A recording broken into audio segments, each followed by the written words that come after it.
Grace tabernacle apostolic search உள்ளான மனிதன் புதிய நாளுக்குள் அனுதின தியானம்.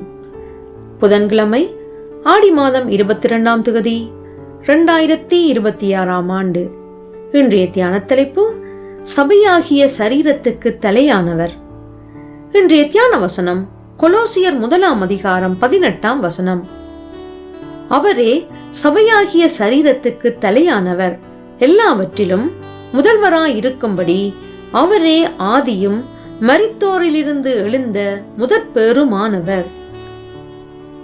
தியானம். யார் அதிகமாகவும் உண்மையாகவும் சபையை நேசிக்கின்றார்கள்? நானா? விசுவாசிகளா? மேய்ப்பரா? நிர்வாக குழுவினரா? அல்லது கிறிஸ்துவா? ஒவ்வொரு விசுவாசியின் வாழ்க்கையிலும் நடக்கும் சம்பவங்களை யார் நன்றாக அறிந்திருக்கின்றார்கள்? இருதயங்களை ஆராய்ந்தறிகின்றவர் யார்? விசுவாசிகளுடைய சிந்தையை அறிந்தவர் யார்? ஆண்டவராகிய இயேசு கிறிஸ்து தாமே தம்முடைய விலை மதிக்க முடியாத இரத்தத்தை சிந்தி தம்முடைய ஜீவனை கொடுத்தார். எனவே அவர் யாவற்றையும் அறிந்திருக்கின்றார். ஒவ்வொருவருடைய எண்ணங்களையும் அதன் நோக்கங்களையும் அறிந்திருக்கின்றார். அவருடைய கண்களுக்கு யார் தப்பிக்கொள்ளக்கூடும்? கிறிஸ்துவின் சிந்தையை தரித்தவர்கள் இதை அதிகமாக உணர்ந்து கொள்வார்கள்.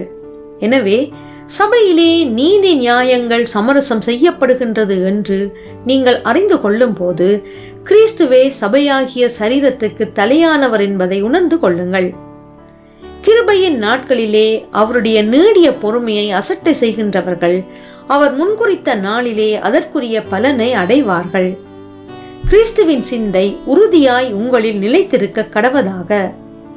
தேவ ஊழியராகிய பவுல் ஆண்டவராகிய இயேசுவை அறிய முன்னதாக சபையோரை துன்பப்படுத்தி சபையை பாழாக்கி கொண்டிருந்தார். ஆண்டவராகிய இயேசு அவரை சந்தித்த நாளிலே பவுலை நோக்கி, நீ ஏன் என்னை துன்பப்படுத்துகின்றாய்?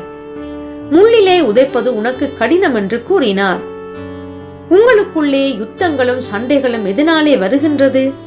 உங்கள் அவயவங்களில் போர் செய்கிற இச்சைகளினால் அல்லவா என்று யாக்கோப்பு எழுதின நிருபம் 4ஆம் அதிகாரத்திலே வாசிக்கின்றோம். விசுவாசிகளுடைய போராயுதம் மாம்ச பலன் அல்ல என்பதை உணர்ந்தவர்களாக ஆவியின் சிந்தையை தரித்து ஆவிக்குரிய போராட்டத்திலே நல்ல போராட்டத்தை போராடுங்கள். உங்கள் விசுவாசத்தை காத்துக்கொள்ளுங்கள். உங்களை அழுத்தும் பாரங்களை உதறி தள்ளிவிட்டு பந்தய பொருளை நோக்கி முன்னேறுங்கள். ஜெபம் செய்வோம்.